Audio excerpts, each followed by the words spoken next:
नौशर फिरोज खां ख़बर शामिल कई पिया। मंजूर मलिक जी रिपोर्ट मुताबिक़ बदनाम धाड़ियल बरकत कलोड़ो जो पंहिंजी बिरादरीअ सां गॾिजी ॾोहनि जी दुनिया खे अलविदा चई छॾियो।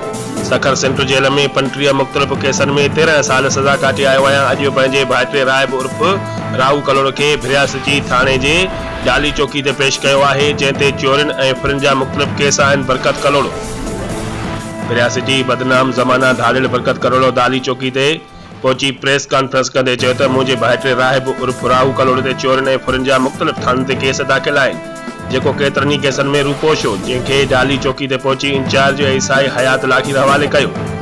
हुन चयो त मां 35 मुख़्तलिफ़ धाड़नि ऐं फिरनि जे केसनि में सखर सेंट्रल जेल में सज़ा काटे आयो आहियां। हाणे पंहिंजे भाइरनि ऐं भाइटनि इमाम कलोड़ो, शौकत कलोड़ो ऐं राहिब कलोड़ो ऐं ॿियनि सां गॾिजी ॾोहनि जी दुनिया खे मुकमल अलविदा करियां थो।